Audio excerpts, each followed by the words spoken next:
Today we're going to use the online registration tool to help you enter an application for a student. To do that, you will be issued a link that looks just like this, and to get to online registration, you'll click on that link. This is what online registration looks like as an entry. You'll be looking to enter things in English, so click on English. Once you get to this screen, you're going to go ahead and click Start a New Registration. Unless you were interrupted during the entry of a registration that you had already started, you could return to that saved registration, and I'll show you how to do that later in this video. Click on Start a New Registration. At this point, you're simply registering for online registration. You're not actually entering information that will be put into Infinite Campus.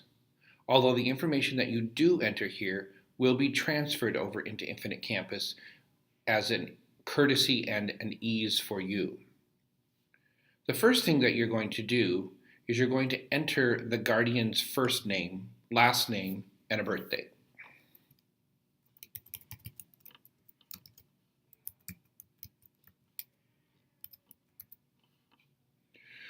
If the guardian has not put their birth date on the registration form, please use the date 10/01/1901. You won't have to use this birth date later because it's not required for you entering an application, but you will have to put this birth date in now and remember that birth date for going back to a registration that's already in the system and started and returning to that application. The registration year should say by default 1718. You should enter the parent's email address at this point.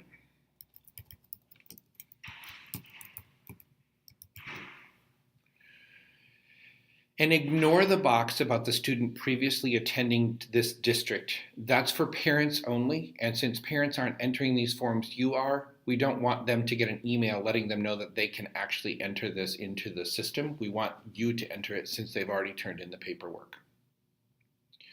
At the bottom of the entry form, you'll see a CAPTCHA, and you just enter the data as you see it.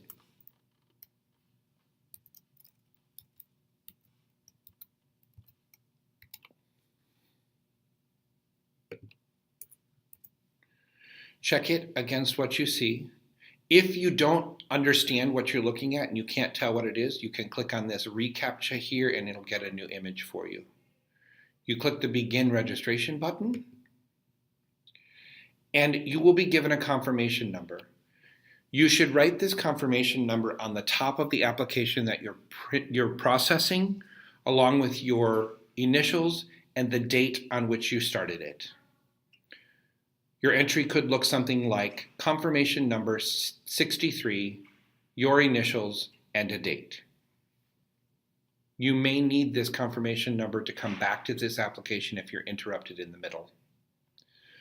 Confirm that you know that your application number. And now you're going to get a confirmation and an electronic signature that allows you to look at the data that you need to. So you're going to enter the parent's name just as you entered it into the system.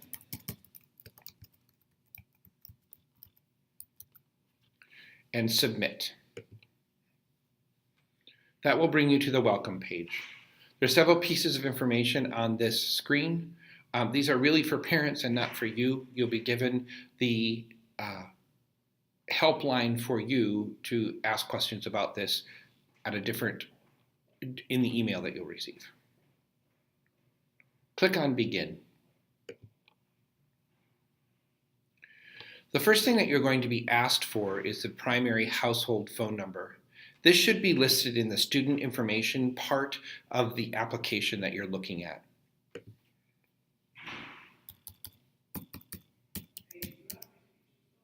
Once you've entered the whole phone number, you'll see that you're allowed to put in whether this phone number should receive a voice message and an emergency attendance general and teacher message, and we would like those defaulted. Please do not check any of the text messaging unless the application instructs you to do so, as that's an opt-in feature for parents, and we don't want them to receive text messages unless they've asked for that. There are descriptions of the kind of content here. Then you click Next. The next thing you're going to do is to match or not match on an address that comes in the system. I'm going to do this both ways so you can see how it works. If the number was 1901 and it was Arena Way, you can see that that is in here, and I would click on the most complete address, and it's going to list the address here as it is in campus. So that was an address that matched something in campus. What if I have an address that doesn't match anything in campus?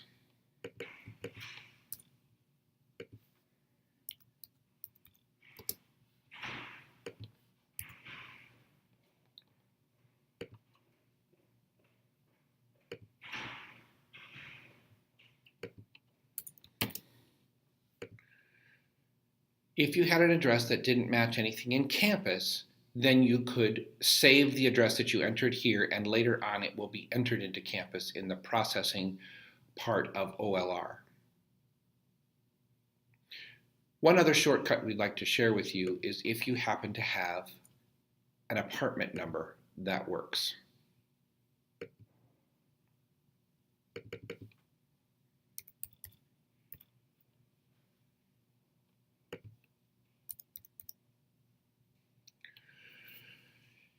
If the apartment number and the street number match the address, it will show you the address in the system. And you can search this way for a street number and an apartment number match as they come up.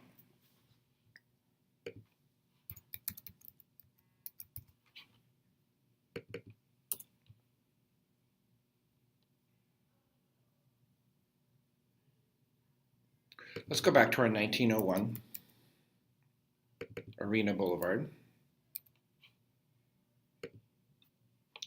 And then we'll click Next once the address looks as you want it to.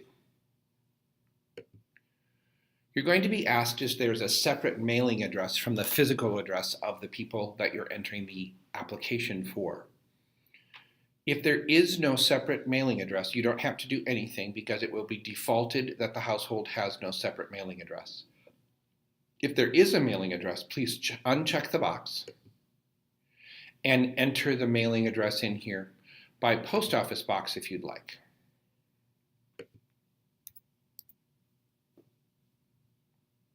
You would click then on the post office box that's correct, or enter the post office box that's correct.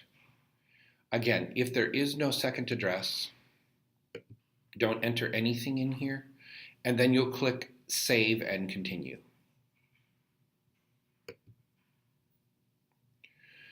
That will end your session in Student's Primary Household. You'll see that it turns green because you've added all of the information that you need to add. It moved you from Student Primary Household into the Parent Guardian format. You'll see that it's blue because it's in progress. If it's not finished and waiting for you, it'll be yellow or red, green if it's finished. Notice that the pop-up says please add any parent or guardian, including yourself in this area. Obviously, we're entering for a parent. And this is where the information that you entered already is going to be entered into Campus and as a shortcut to you. If the parent's middle name is indicated, please put it in. If the parent's birth date is indicated, and please try to get that birth date, please put it in as well.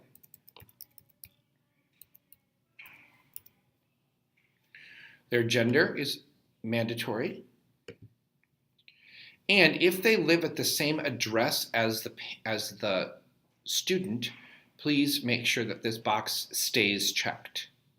You're clicking Next. This is where you'll enter any contact information that we have for a parent. Their cell phone. Again, Voice message should all be checked, but text message should not be checked at all unless it's been indicated by that parent. Work phone can be entered. You'll notice that email is required, but if there is no email on there, you can check this box right here. If there's a secondary email indicated, you can put it in that box. Then you would click Next. This is a new question that's required by the state of California, whether a student's parent is on active duty with the Armed Forces or full-time National Guard.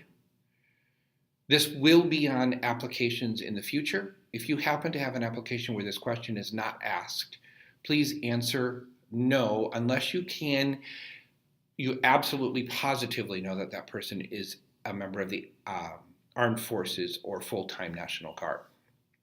In this case, Gunna is not part of the Armed Forces.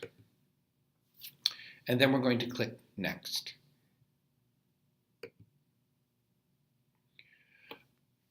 On the packet, next to the parent's name, you're going to find the educational level for that particular guardian, and you can enter that educational level for that guardian.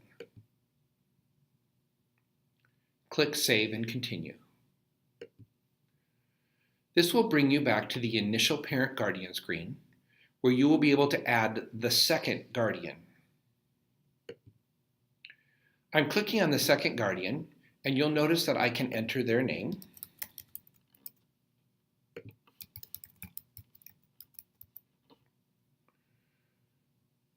their birth date if it's indicated,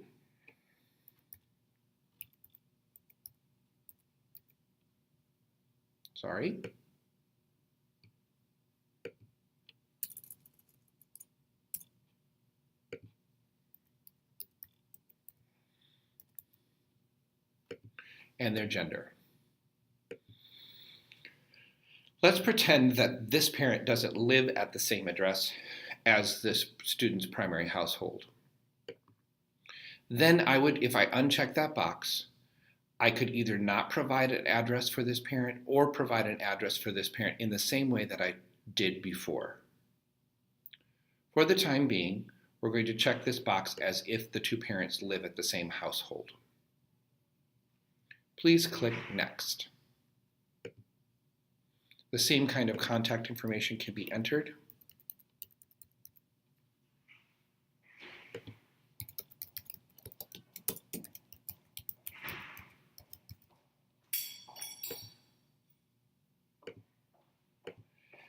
And educational level should be selected. If there's a third guardian indicated on a separate sheet, you could enter that guardian here, but the next screen that we will go to from here will allow us to enter any emergency contacts. Those emergency contacts can live in the same household as the student, or they can live in a separate household and be referenced that way. If there are no more guardians, in this case there are not, we're going to save and continue.